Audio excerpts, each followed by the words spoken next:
একজন কয়েদির গল্প দিয়ে শুরু করা যাক। কয়েদি নম্বর ৪৬,৬৬৪। মাত্র ৯ বছর বয়সে বাবাকে হারান।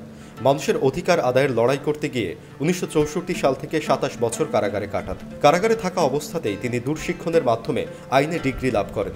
১৯৯০ সালে মুক্তির পর ১৯৯৩ সালে তিনি শান্তিতে নোবেল পুরস্কার অর্জন করেন। তিনি আফ্রিকার সাধারণ মানুষের প্রিয় নেতা মাদিবা নেলসন ম্যান্ডেলা, দক্ষিণ আফ্রিকার প্রথম কৃষ্ণাঙ্গ প্রেসিডেন্ট। শাসক দলের অত্যাচার, দীর্ঘ কারাভোগ কোনো কিছুই তাকে সংকল্প থেকে টলাতে পারেনি। হোঁচট খেতে খেতে বারবার তিনি মাথা উঁচু করে ঘুরে দাঁড়িয়েছেন। নেলসন ম্যান্ডেলা বলেছিলেন, আমার সফলতার ভিত্তিতে আমাকে বিচার করো না, আমার বিচার করো আমার ব্যর্থতা এবং ব্যর্থতার পর ঘুরে দাঁড়ানোর ভিত্তিতে। সামনে এগোতেই হয়। ঘুরে দাঁড়ানোর মধ্য দিয়েই মানুষ তার সবল অস্তিত্বকে জানান দেয়, ভীরুতা আর কাপুরুষতার বিরুদ্ধে অবস্থান নেয়। প্রকৃতি চায় মানুষ সবসময় সামনে এগিয়ে চলুক, পেছনের ব্যর্থতার গ্লানি যেন তাকে থামিয়ে না দেয়, হতাশা যেন তাকে স্লথ করে না ফেলে। প্রকৃতিগতভাবেই মানুষের জন্ম এগিয়ে যাওয়ার জন্য। তুচ্ছ মাছি তার হাজার চোখের পঞ্জাক্ষী নিয়ে চারপাশের সবকিছু ৩৬০ ডিগ্রিতে দেখতে পায়। গৃহপালিত চতুষ্পদেরা মাথার দুদিকে চোখ থাকার কারণে প্রায় ৩০০ ডিগ্রি দেখতে পায়, আর প্রকৃতি মানুষকে পাশাপাশি দুটি চোখ দিয়ে মাত্র ১৮০ ডিগ্রি দেখার ক্ষমতা দিয়েছে। সামনে ছাড়া অন্য কোনো দিকে, পাশে বা পেছনে আমরা দেখতে পাই না। এর অর্থ আমরা যেন পেছনে ফিরে না যাই, আমাদের চলা যেন হয় কেবলই সামনের দিকে। সামনে চলতে গেলে সবসময় এক গতিতে চলা যায় না, কখনো হোঁচট খেতে হয়, কখনো থামতে হয়, কিন্তু দিন শেষে সামনে যেতেই হবে। এই সামনে চলার জন্য জীবনের গতিকে চালু রাখতে পড়ে গেলে উঠে দাঁড়াতে হলে আমাদের মনকে তৈরি করতে হবে। মন প্রস্তুত করতে হলে আমাদের জানতে হবে মন কী রকম। স্নায়ুবিদেরা বলতে পারেন মন থাকে মস্তিষ্কে আর মস্তিষ্ক থাকে আমাদের মাথায়।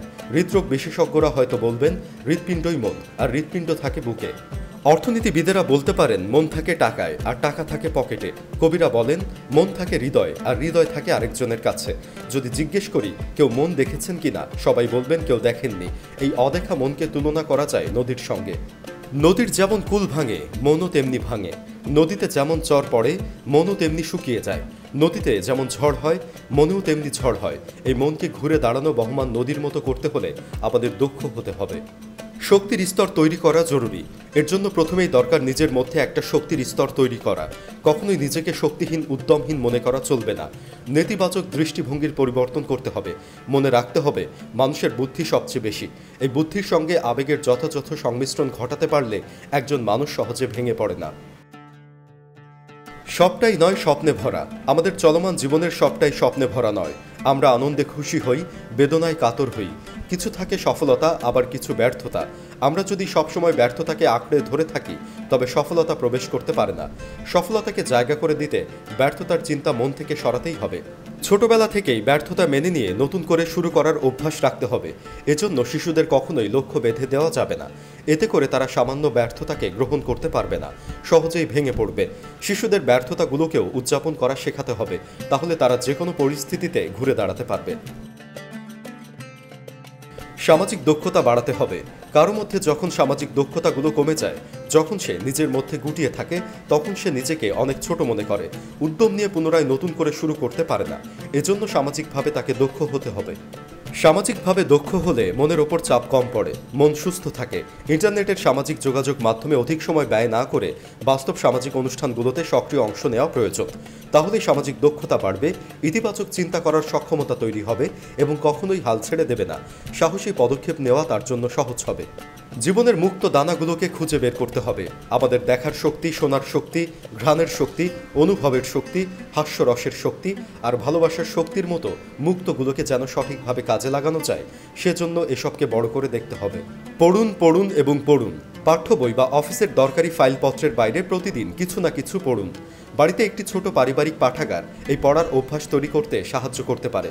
এর পাশাপাশি নিজস্ব সংস্কৃতির চর্চা, সঙ্গীত, ছবি আঁকা, নাচ করা আত্মবিশ্বাস বাড়াতে সাহায্য করবে। পারিবারিক দ্বন্দ্ব, কলহ, মাদকের নেশা, অনিয়ন্ত্রিত রাগ, অহেতুক হিংসা, কুটিলতা, অন্যায্য শক্তি প্রয়োগ করে নিজের মতো প্রতিষ্ঠার চেষ্টা, পেশা জীবনের অনৈতিক চর্চা ইত্যাদি নিজের ও পরিবারের সদস্যদের মনে বাড়তি চাপ তৈরি করে।